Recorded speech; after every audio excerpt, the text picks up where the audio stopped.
स्वागत है सभी का हैप्पी क्लासेस 27/18/35 पे। क्वेश्चन नंबर 1 है, धातु में विद्युत चालन किन कणों की गति के कारण होता है? Option 1 ion, option B electron, option C proton और उपरोक्त सभी। तो आपको बताना है कि धातु में विद्युत चालन किन कणों की गति के कारण होता है। तो करेक्ट आंसर है आपका बी। चलिए अब क्वेश्चन नंबर 2 देखते हैं। यांत्रिकी में घर्षण के समतुल्य वैद्युतिकी में कौन सी भौतिक राशि है? पहला है प्रतिरोध, दूसरा विभव, तीसरा आवेश और चौथा है आपका धारा। तो यांत्रिकी में जो घर्षण के समतुल्य भौतिक राशि है प्रतिरोध के बराबर, वो मतलब प्रतिरोध का जो काम करती है वो यहाँ पर वैद्युत प्रतिरोध ही होता है। इसलिए आपका करेक्ट आंसर जाएगा 1। इसको फिर से समझ लें, घर्षण का काम, यांत्रिकी में जो घर्षण का काम है वही काम वैद्युत धारा में प्रतिरोध का होता है। चलते हैं नेक्स्ट क्वेश्चन की ओर। क्वेश्चन नंबर 3 है, किसी चालक की प्रतिरोधकता व चालकता का गुणनफल किन बातों पर निर्भर करता है? तो ऑप्शन 1 है अनुप्रस्थ काट क्षेत्रफल पर, ऑप्शन 2 है ताप पर, ऑप्शन 3 है किसी पर भी नहीं और ऑप्शन 4 है लंबाई पर। तो किसी चालक के लिए बात किया जाए तो इसका करेक्ट आंसर आपका जाएगा ऑप्शन नंबर 4 अर्थात लंबाई पर निर्भर करता है। अर्थात किसी चालक की प्रतिरोधकता और चालकता का अगर हम गुणनफल निकालें तो लंबाई पर ही डिपेंडेंट होगा। तो करेक्ट ऑप्शन आपका आ गया 4 अर्थात लंबाई पर। अब नेक्स्ट क्वेश्चन 4 देखते हैं। क्वेश्चन नंबर 4 है, धातुओं के इलेक्ट्रॉन की शांति काल पर तापमान का क्या प्रभाव पड़ता है? यहाँ क्वेश्चन स्पष्ट कर लें कि ताप बढ़ने से शांति काल पर क्या प्रभाव पड़ता है। तो ऑप्शन 1 है शांति काल घट जाता है, ऑप्शन 2 है शांति काल बढ़ जाता है, ऑप्शन 3 है शांति काल अपरिवर्तित रहता है और चौथा ऑप्शन है उपरोक्त में से कुछ भी नहीं होता है, यानी शांतिकाल और ताप का कोई संबंध नहीं है। तो करेक्ट आंसर इसमें आपका जाएगा शांतिकाल घट जाता है। इसका मतलब ये है कि यदि हम धातुओं का ताप बढ़ाएं तो इलेक्ट्रॉनों का जो शांतिकाल है वो घट जाएगा। इसलिए आपका करेक्ट ऑप्शन है 1। तो करेक्ट ऑप्शन 1 आया। नेक्स्ट क्वेश्चन की ओर देखते हैं। क्वेश्चन नंबर 5 है हमारे पास, अनुगमन वेग किस पर निर्भर नहीं करता? ध्यान देना, किस पर निर्भर नहीं करता? तो अनुप्रस्थ के क्षेत्रफल पर, लंबाई पर, इलेक्ट्रॉनों की संख्या पर और चौथा है विद्युत धारा के परिमाण पर। तो आपने एक सूत्र पढ़ा होगा I बराबर NEAVD। VD को हम लोग कहते हैं अनुगमन वेग। तो उस फार्मूले में कौन सी राशि अनुपस्थित है? I बराबर NEAVD। तो यहाँ अनुपस्थित है लंबाई। इस तरीके से इसका करेक्ट आंसर जाएगा 2 नंबर अर्थात लंबाई पर निर्भर नहीं करता। तो अनुगमन वेग किस बात पर निर्भर नहीं करता? लंबाई पर निर्भर नहीं करता। इसलिए आपका करेक्ट ऑप्शन है 2 करेक्ट ऑप्शन। चलिए नेक्स्ट क्वेश्चन की ओर बढ़ते हैं।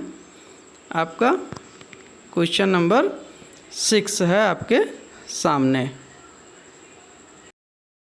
क्वेश्चन नंबर 6 है, विसर्जन नलिका का प्रतिरोध कैसा होता है? ओमीय, अनोमीय दोनों प्रकार का और उपरोक्त में से कोई नहीं।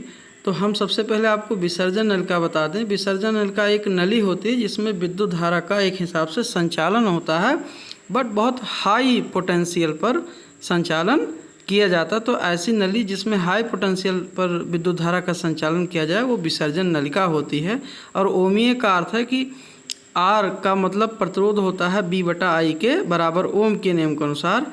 तो जो परिपथ ओम के नियम का पालन करते हैं उसे हम ओमीय परिपथ कहते हैं और जो परिपथ ओम के नियम का पालन नहीं करते उन्हें हम अनओमीय परिपथ कहते हैं। तो इसमें आपका करेक्ट आंसर जाएगा ऑप्शन नंबर 2 अनओमीय अर्थात विसर्जन नलिका अनओमीय परिपथ होता है, अर्थात इसका प्रतिरोध अनोमीय परिपथ है। नेक्स्ट क्वेश्चन की ओर। क्वेश्चन नंबर 7 है, विशिष्ट प्रतिरोध पर ताप का धातु के लिए क्या प्रभाव पड़ता है। ध्यान देना, धातु शब्द आया है, धातुओं के लिए क्या प्रभाव पड़ेगा यदि हम ताप को बढ़ाएं या घटाएं।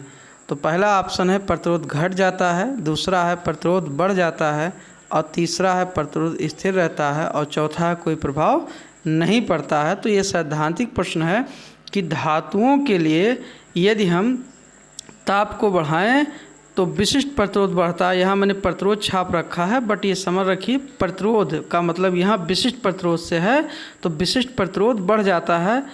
तो करेक्ट ऑप्शन आपका है 2, इसका 2 नंबर का ऑप्शन सही है कि धातुओं का ताप बढ़ाने से विशिष्ट प्रतिरोध बढ़ जाता है। चलते हैं नेक्स्ट क्वेश्चन की ओर। क्वेश्चन नंबर 8 है, शुष्क मानव शरीर का प्रतिरोध किस कोटि का होता है। शुष्क का मतलब यह है कि वो गीला कपड़ा वगैरह ना पहने हो। पहला ऑप्शन है 10 की पावर 4 ओम, यहाँ आप पढ़ेंगे 10 की घात 4। दूसरा है 10 की घात 3 ओम, 10 की घात 1 ओम और 10 की घात 2 ओम। इसे इस तरीके से आप पढ़ेंगे, मैंने पावर लिख रखा है। तो शुष्क मानव का अर्थ यह है कि गीला कपड़ा वगैरह ना पहने हो, तो उसका प्रतिरोध किस कोटि का होता है। तो इसका करेक्ट ऑप्शन है 1, 10 की घात 4 ओम का लगभग ये होता है। एक जनरल क्वेश्चन है, इसे आप माइंड में रखेंगे। चलिए क्वेश्चन नंबर हम 9 की ओर बढ़ते हैं। क्वेश्चन नंबर 9 है, ओमीय प्रतिरोध का उदाहरण है तांबे का तार, डायोड वाल्व, थर्मिस्टर और ट्रांजिस्टर। ओमीय प्रतिरोध का अर्थ होता है कि R बराबर वोल्टेज बटा धारा, अर्थात वोल्टेज और धारा के बीच में यदि हम ग्राफ खींचें तो हमें एक सरल रेखा, नियत रेखा प्राप्त होनी चाहिए। तो किस परिपथ में, तांबे का तार लगा के, या डायोड वाल्व, या थर्मिस्टर, या ट्रांजिस्टर। तो करेक्ट आंसर इसका आप जान गए होंगे कि ये तांबे के तार में ही संभव है, क्योंकि डायोड वाल्व और ट्रांजिस्टर और ये थर्मिस्टर वगैरह जो भी हैं इस तरीके से ये अनोमीय परिपथ में ही आते हैं। तो करेक्ट आंसर आपका हो गया आंसर नंबर 1, तांबे का तार ओमीय प्रतिरोध का एक उदाहरण है। तो करेक्ट आंसर हुआ आपका 1। चलिए चलते हैं नेक्स्ट क्वेश्चन की ओर। और अंतिम प्रश्न है, जर्मेनियम और सिलिकॉन कैसे उदाहरण हैं चालक के, कुचालक के, अर्धचालक के या परम चालक के। तो चालकता के आधार पर पदार्थों को मुख्यतः 3 भागों में बांटा गया है, चालक, कुचालक और अर्धचालक। और आपको पता होना चाहिए कि सबसे फेमस एग्जाम्पल जर्मेनियम और सिलिकॉन ही है आपके अर्धचालक के।